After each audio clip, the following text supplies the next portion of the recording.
é mais do que alcançar simples vitórias, é alcançar grandes vitórias no nome de Jesus. Eu queria saudar a igreja com a paz do Senhor, amém, irmãos? Para mim é um motivo de alegria, né, de regozijo na minha alma, de estar conhecendo os irmãos, né? E quero desde já aqui agradecer a irmã Keila, que nos indicou aqui. Se os irmãos não gostarem, irmão, conversa com ela depois, né? Agradeço a oportunidade, né? Agradeço aqui o irmão que nos confiou, né? E agradeço, claro, a Deus acima de tudo, porque Ele nos permitiu estarmos aqui, nos dando o ministério da palavra, amém? Louvo a Deus pela vida da minha esposa, que está ali, a Ana Tânia, que está me ajudando nesse ministério, e o nosso primo ali, Felipe, né? Filho do pastor Aguinaldo, que foi aqui membro muito tempo desse ministério, pregador também do evangelho, irmãos. Os dias que vão precisar de um pregador, ele está aí também, menino de Deus, amém? Mas vamos no que interessa. Quantos estão dispostos a ouvir a palavra de Deus nesta noite? Então abra sua Bíblia em João capítulo 5. Aleluia. Porque dele, por ele e para ele são todas as coisas. Primeiro e último, o alfa e o ômega está aqui nesta noite, irmãos. Desde quando eu cheguei neste lugar, eu senti a presença de Deus. Aí me vem a memória aquele hino: quando eu cheguei aqui, meu Senhor já estava. Amém? João capítulo 5, os irmãos acharam? Diga amém. Amém. Ficou fácil, né, irmão? Toda quinta abrindo, ficou fácil, né? Já estão treinados aí. Depois disso, havia uma festa entre os judeus, e Jesus subiu a Jerusalém. Ora, em Jerusalém, a próxima porta das ovelhas, um tanque chamado em hebreu Betesda, o qual tem 5 alpendres. Nestes jazia grande multidão de enfermos, cegos, coxos e paralíticos, esperando o movimento das águas. Porquanto um anjo descia em certo tempo ao tanque e agitava a água, e o primeiro que ali descia, depois do movimento da água, sarava de qualquer enfermidade que tivesse. E estava ali um homem que havia 38 anos se achava enfermo. E Jesus, vendo este deitado, e sabendo que estava neste estado há muito tempo, disse-lhes, toda a igreja, vamos de novo mais forte, queres ficar são? Amém? Podemos assentar dando glória a Deus em nome de Jesus. Meus irmãos, nós estamos diante de uma palavra que nos traz conforto, né? Uma palavra que nos traz esperança. Mas nós temos aqui personagens na história que talvez você não queria ser esse personagem. Talvez você não queria que isso acontecesse com você. Mas eu quero falar primeiro do primeiro personagem da história, que está no primeiro versículo do capítulo 5. Jesus subiu a Jerusalém. Meus irmãos, Jesus, quando ele entra na sinagoga, na sua primeira pregação, ele abre a Bíblia em Isaías capítulo 61, e ele disse, o Espírito do Senhor Jeová está sobre mim, porque ele me ungiu para pregar boas novas aos mansos, apregoar liberdade aos cativos, abertura de prisão aos presos, a dar vista aos cegos e apregoar o ano aceitável do Senhor. Jesus, quando ele prega essa mensagem, quando ele lê esse texto, e ele termina de ler esse texto, ele disse, este dia se cumpriu essa mensagem nos vossos ouvidos. Ou seja, ele estava dizendo o seguinte, eu sou o ungido do Senhor, para trazer liberdade para o meu povo, para trazer cura, para trazer libertação. Então Jesus, ele veio comissionado para um ministério de libertação, de transformação, mas ele precisava se encarnar, e se encarnando, se achando na forma de servo, ele humilhou-se a si mesmo, e a Bíblia diz que ele foi obediente até a morte, e morte de cruz. Mas Jesus, todavia, quando ele pregava a palavra, quando ele ensinava a palavra, ele não procurava engrandecer o seu próprio nome, mas ele dizia, tudo quanto eu ouvi de meu Pai, eu vos tenho feito conhecer.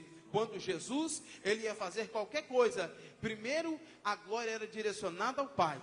E claro, o Pai já tinha lhe programado uma glória futura, a qual ele lhe daria o nome, que é sobre todo nome, para que ao nome de Jesus se dobre todo o joelho dos que estão nos céus, na terra e debaixo da terra. E toda língua confesse que Jesus Cristo é o Senhor Deus, para a glória de Deus Pai. Efésios capítulo 1, versículo 19, Paulo disse que Jesus é o nome acima de todo nome que se nomeia. E o Pai lhe deu toda a glória. E ele disse, é-me dado todo o poder nos céus e na terra. Agora imagine uma coisa, estava diante daquele homem, um Deus encarnado, ao mesmo tempo 100% homem, também 100% Deus, porque Jesus não perdeu a sua natureza, mas ele aniquilou-se da sua forma e se fez forma de homem. E Jesus, em plena festa em Jerusalém, aqui não informa a festa que estava acontecendo, mas nós cremos que essa festa era a festa da Páscoa, né? Bem provável que seja, apesar que a Bíblia não dê essa informação. Mas acreditamos, né? Alguns acreditam que era a festa da Páscoa. E Jesus subiu para Jerusalém. Agora olha que interessante, irmãos. Jesus veio para libertar os cativos, né? Jesus veio para curar. Jesus veio para socorrer. Aí, Isaías capítulo 9 diz que ele viria e ele passaria a morar numa cidade chamada, na terra de Zebulon e Naftali, que outrora nos tempos de Jesus era a cidade de Nazaré. Jesus então, ele vai morar na cidade de Nazaré, cumprindo o que foi escrito pelo profeta Isaías no capítulo 9. Jesus então vai morar na cidade de Nazaré, mas o que tinha na cidade de Nazaré? Nada de bom. Cidade de Nazaré era uma cidade de pobre, região da Galileia, né? É uma região não muito reconhecida economicamente dentro de Israel. Não era lá uma grande metrópole, era um lugar onde havia ali, não era um lugar nobre, onde tinha pessoas de classe social menos favorecida. E Jesus vai para o meio desse povo, e a Bíblia diz, irmãos, que Lucas capítulo 4, versículo 18, ele diz, porque o Espírito do Senhor me enviou a evangelizar os pobres. Aí eu te pergunto, por que Jesus foi morar no meio dos pobres? Por quê, irmãos? Porque os pobres sempre foram menos favorecidos no meio do sistema. Por quê? Porque aqueles que tinham uma posição social mais elevada, era mais abastado, tinha uma posição econômica melhor, ele era privilegiado, como nos nossos dias nós vemos aí de forma escancarada. Pessoas que têm uma condição melhor, paga um advogado melhor, se safa de algumas acusações e está na boa. Agora um pobre está enrolado, irmãos. O pobre está enrolado. Por quê? Porque ele é desprezado, ele é menos favorecido. Jesus, ele vai no meio dos pobres. Por quê? Porque o sistema não favorece o pobre. Esse dia estava um rapaz lá reclamando, dizendo, mas eu estou vendo aí e tal, a gente está sofrendo, a gente está pagando caro, a gente está fazendo isso. Eu disse para ele, meu filho, para de reclamar.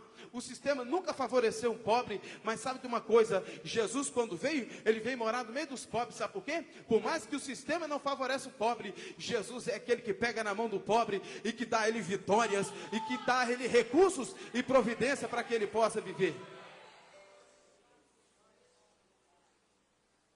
Tanto que o nome do Senhor é conhecido como Jeová Jiré, o Deus da providência. O sistema não te favorece, mas Jesus lhe deu prioridade.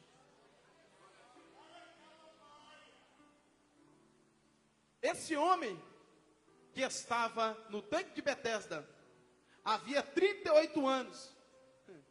Esse homem era pobre. Pobre. E eu vou lhe provar isso.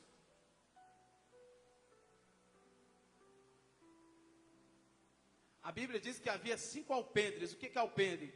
Alpendre é uma espécie de cobertura, né? Uma espécie de uma proteção, um abrigo do sol. Então na entrada, né, da porta, havia os alpendres como para servir de cobertura. Talvez construído até mesmo por causa daquela grande multidão que a Bíblia ressalta, dizendo que havia uma grande multidão. Não era simplesmente uma multidão, era uma grande multidão de pessoas que ficavam em volta do poço. Ou seja, tinha uma fila de pessoas esperando o movimento das águas, que a Bíblia diz que de certo em certo tempo essas águas se movimentavam. Agora, nós não sabemos quantas vezes isso acontecia no ano. Alguns dizem uma vez, alguns dizem que era toda vez que havia uma festa. Ou seja, tinha 3 festas no ano, ou seja, 3 vezes o anjo descia. Mas a Bíblia não deixa claro quantas vezes acontecia no ano. O interessante é que isso acontecia. Agora, irmãos, a história do poço de Betesda, do tanque de Betesda, não é lenda. Por que não é lenda? Porque a Bíblia dá a informação de que o anjo descia. E primeiro que ele descia, era curado de qualquer enfermidade. Ou seja, era algo divino. Porque se a Bíblia dá essa informação, é porque era verídico. Não é lenda. Alguns dizem por aí que isso era lenda, que isso era um misticismo que havia naquela época. Não. Isso era real, isso acontecia. Por causa disso que havia grandes multidões. Porque se não acontecesse, estava vazio. Só que existia o seguinte, irmãos. Pessoas de diferentes classes que iam lá. Né? Porque rico também nasce doente. Rico também pode ter um problema de saúde. Então ia pessoas de diferentes classes para tentar ali entrar no poço quando o anjo movimentava as águas. Mas só que aqueles que tinham dinheiro, irmão, contratavam escravos, né? Falou, olha, quando movimentar, você joga fulano lá dentro, né? Agora aqueles que não tinham condições, tentavam na sorte. E esse homem, que estava lá há 38 anos, não tinha condição. Ninguém podia pegar ele quando movimentava as águas, pastor Laniminé. Ele não tinha ninguém para pegar ele e jogar dentro do poço. Ele não tinha ninguém por ele. Então ele ficava ali 38 anos, irmãos. E ele só escutava o chacoalhar das águas. E ele dizia, eu vou. Aí alguém dizia, sai fora, rapaz, já estou na sua frente. Acabou. E ele passava 38 anos sonhando, alimentando o sonho de se jogar naquelas águas e ser curado. E isso não aconteceu. Mas esse homem ensina algumas lições. Primeira lição, esse homem ele era determinado. Determinado, porque para esperar tanto tempo e ver uma grande multidão na sua frente, porque tinha muita gente na frente dele. Porque se tinha 38 anos que ele não conseguia, meu filho, pode ter certeza de uma coisa, se Jesus não chega lá, ele ficava o restante da vida dele. Mas eu creio que ele não iria desistir. Irmão, alguém que espera 38 anos, ele na cabeça dele está dizendo o seguinte, eu não tenho nada a perder, enquanto eu não conseguir, eu não saio daqui. Para mim, isso é determinação. E ele estava lá, passava ano, saía ano, né? Talvez você passe ano, sai ano. Ano novo, Natal, na mesma situação, na mesma dificuldade, na mesma prova.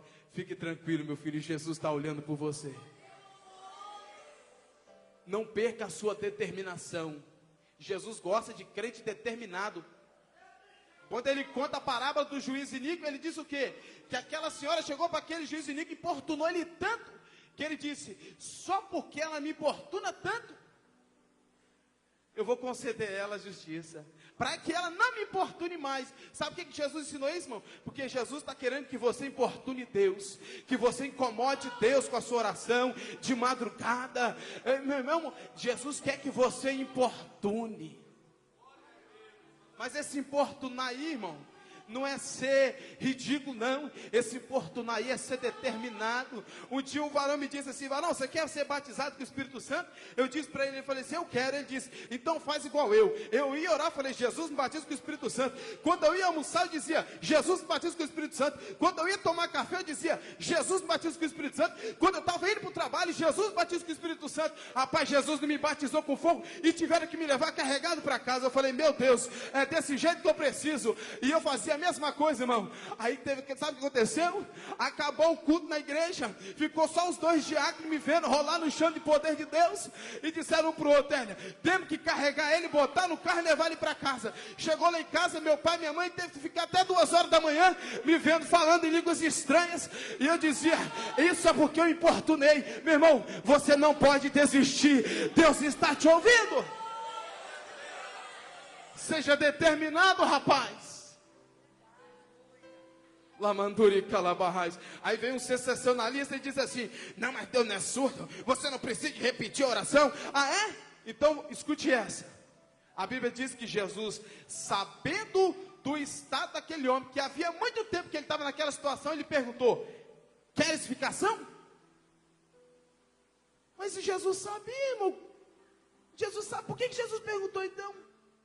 Porque Jesus quer ouvir da tua boca.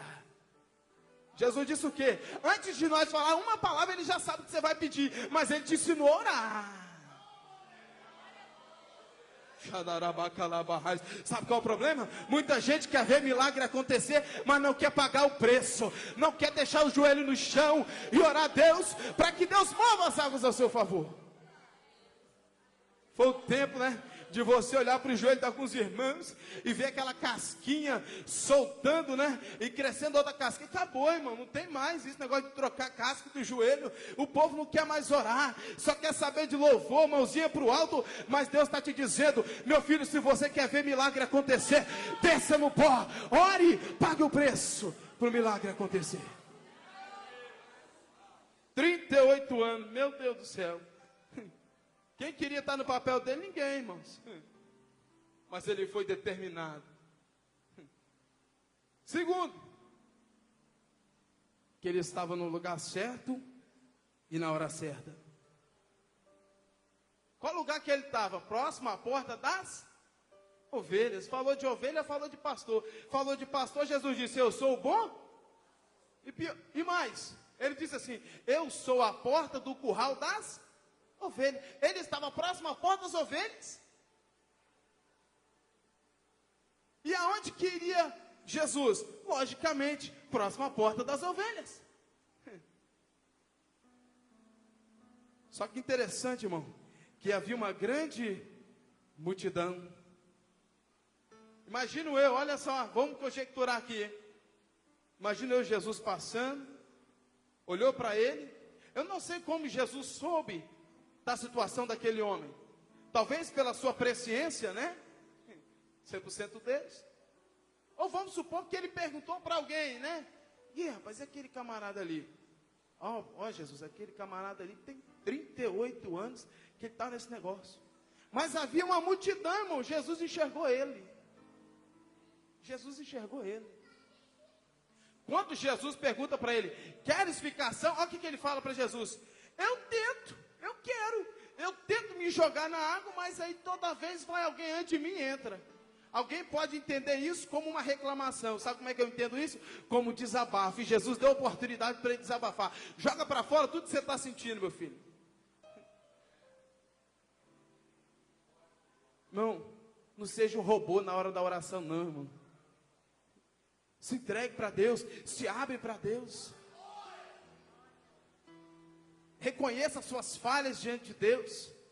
Desabafe com Deus, irmãos. Na igreja tinha um jovem lá, onde estávamos reunidos na serra, no saudoso pastor Zé Nascimento Costa. E todo mundo achava engraçado a forma que ele orava, né? Porque ele orava de uma forma inusitada, parecia que ele estava falando com o irmão dele. E alguém dizia, mas isso é uma falta de respeito com Deus. Mas engraçado, Deus usava ele, Deus abençoou, o menino passou num monte de concurso, o menino é abençoado, pregador da palavra. Então, meu irmão, Deus está aprovando a oração dele. E ele orava, irmãos, mas de um jeito engraçado, mas você via que ele se abria para Deus. Jesus deu oportunidade para aquele homem desabafar. Ele não reclamou não, irmão. Ele desabafou as injustiças. Tanta gente que chegou depois dele, passou na frente dele e pulou no poço. Mas quando Jesus fala para ele, queres ficar sã? Sabe o que Jesus está querendo dizer para ele? Meu filho, está vendo essa grande multidão de pessoas que está aí? Está vendo? Estou vendo, Jesus. Pois é. Você está achando que você vai ter que passar, você vai ter que esperar todo mundo entrar para depois sair, e se assim sobrar, alguém te ajudar a entrar no tanque? Pois é. Mas eu quero dizer para você, que o que eu estou falando com você, é porque eu dei prioridade a você. Sabe por que Jesus falou isso com ele? Porque Jesus estava dando prioridade para ele. Tanta gente que estava ali, mas Jesus olhou para ele. Eu não sei o que você está passando nessa noite, mas Jesus está te dando prioridade. Jesus está te dando prioridade nesta noite. Fale com Deus o teu problema. Fale com Deus a tua dificuldade.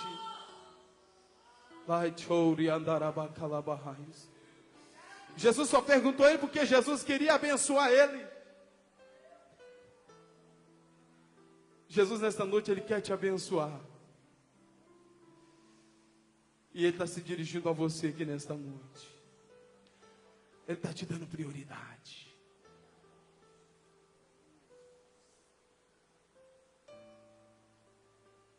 Irmãos, aquele homem talvez ele possa ter passado momentos que ele quase desistiu.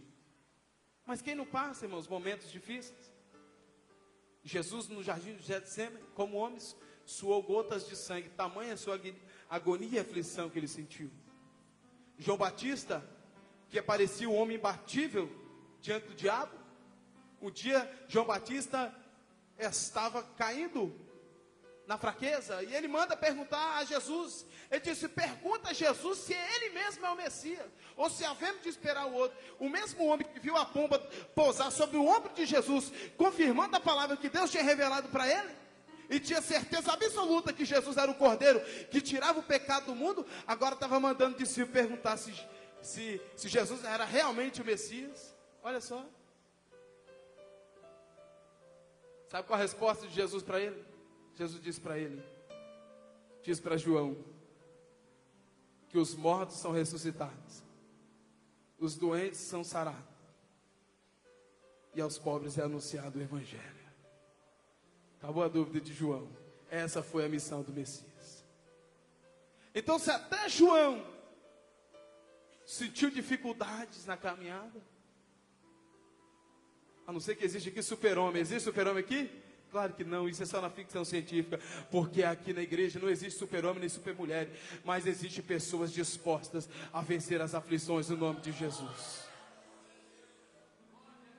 Terceira lição que eu aprendo daquele homem: obediência.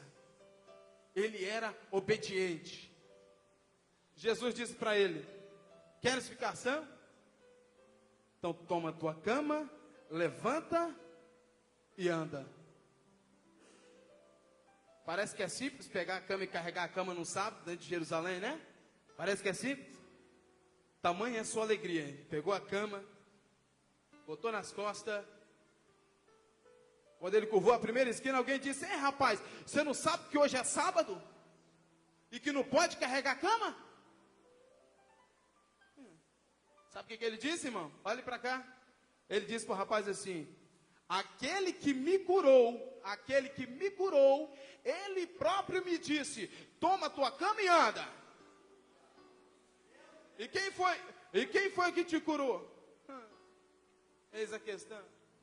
Olha o que eu acho interessante. Ele diz assim: aquele que me curou disse: levanta, toma tua cama e anda. Ou seja, ele entendeu o quê? Que a partir daquele momento, o que Jesus ordenasse para ele, ele ia fazer. Ele conheceu Jesus naquele momento, e Jesus naquele momento passou a estar no comando da vida dele. Jesus me disse: eu vou fazer. Eu coloco a minha cama nas costas e eu vou andar.